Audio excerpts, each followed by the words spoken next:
What's going on, guys? So today we are out here at the cargo trailer and we're going to do kind of an interesting experiment.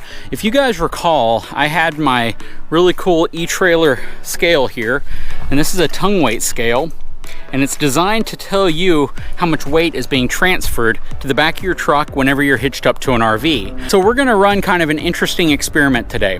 When I filmed that video, a lot of folks said that because the trailer was dipping down nose heavy and it was transferring significantly more weight than it would have been had it been perfectly level or leaning back. So I'm going to see what type of differences we see in terms of the angle of the trailer when it comes to how much weight is being transferred to the scale. So hang tight, I'll be right back.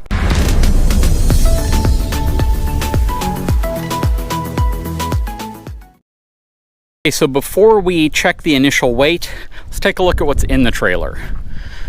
So we have these bins right here, and this is all stuff from our old RV that's going to be transferred to the new RV.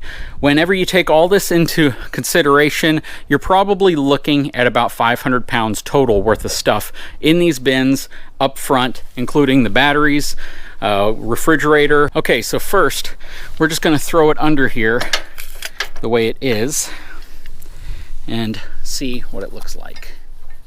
So we're going to drop this down. Okay, so the scale is completely underneath it. It's bearing all the weight.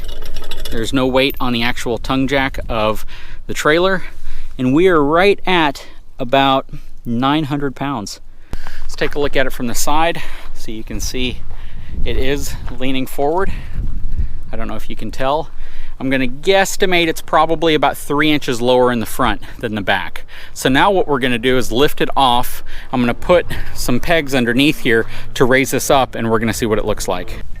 Okay, so now we're going to take the weight off of the scale, lift this up pretty high,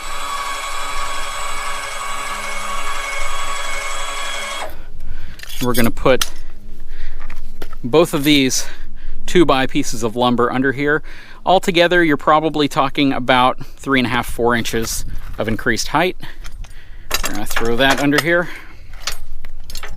And now we're going to lower it down again to see how that changes things.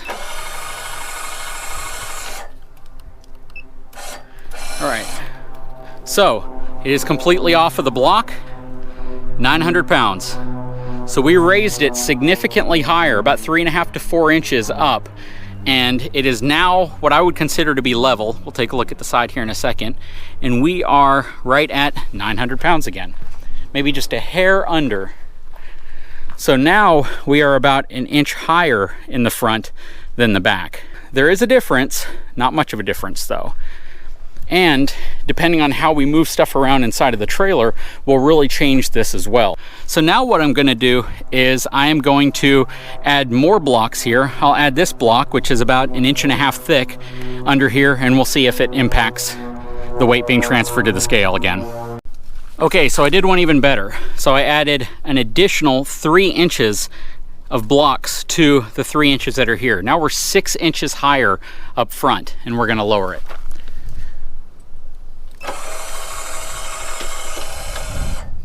So we are at about 850 pounds, maybe a little bit more of weight being transferred over, and we raised it probably about 7 inches up in the front now. Let's take a look from the side. We are leaning back pretty dang far now. We're probably, again, a solid 4 to 5 inches taller in the front than we were in the back. All in all, when everything is said and done, you know, we were right at 900 pounds when this was dipping down about 2 inches in the front.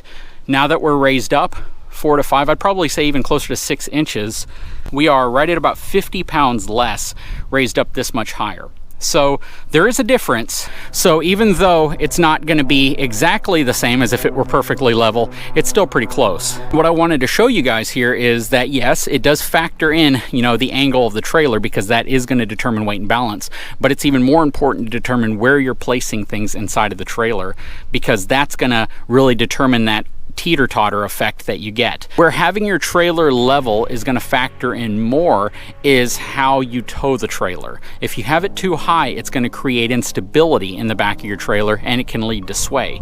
You want most of your weight resting on the hitch or above the axles. You want it leveled out or evened out as much as possible, but the factor here is to try to make sure that you're not transferring too much weight off of your hitch and you're not transferring too much weight to your hitch. You want to make sure, again, you're about as level as possible.